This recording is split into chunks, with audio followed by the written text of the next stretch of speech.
اعوذ باللہ من الشیطان الرجیم بسم اللہ الرحمن الرحیم۔ سورہ بقرہ آیات نمبر 30 تا 39 میں قصہ آدم و ابلیس بیان کیا گیا ہے۔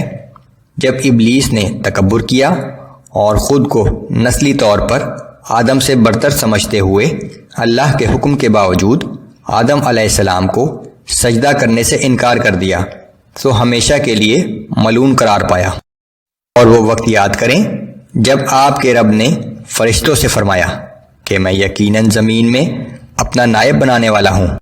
فرشتوں نے کہا کہ کیا آپ زمین میں کسی ایسے شخص کو نائب بنائیں گے جو اس میں فساد اور خون ریزی کرے گا؟ حالانکہ ہم آپ کی حمد و ثنا کے ساتھ تسبیح بیان کرتے رہتے ہیں اور ہر وقت آپ کی پاکیزگی بیان کرتے ہیں۔ اللہ نے فرمایا کہ میں وہ کچھ جانتا ہوں جو تم نہیں جانتے۔ اور اللہ نے آدم علیہ السلام کو تمام چیزوں کے نام سکھا دیے، پھر ان تمام چیزوں کو فرشتوں کے سامنے رکھ دیا اور فرمایا کہ مجھے ان چیزوں کے نام بتا دو اگر تم سچے ہو۔ انہوں نے عرض کیا کہ تیری ذات ہر نقص سے پاک ہے اور ہمیں کچھ علم نہیں مگر صرف وہی جو تو نے ہمیں سکھایا ہے، بے شک تو ہی سب کچھ جاننے والا اور حکمت والا ہے۔ اللہ نے فرمایا کہ اے آدم اب تم انہیں ان چیزوں کے ناموں سے آگاہ کر دو۔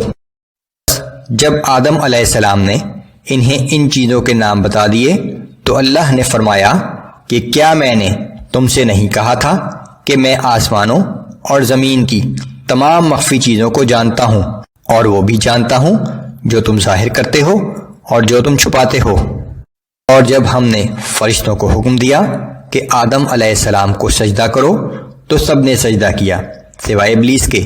اس نے انکار کیا اور اپنے آپ کو بڑا سمجھا اور وہ کافروں میں سے ہو گیا۔ اور ہم نے آدم سے کہا کہ تم اور تمہاری بیوی اس جنت میں رہو اور تم دونوں اس میں سے جو چاہو جہاں سے چاہو کھاؤ، مگر اس درخت کے قریب نہ جانا ورنہ تم نافرمان گنہگاروں میں سے ہو جاؤ گے۔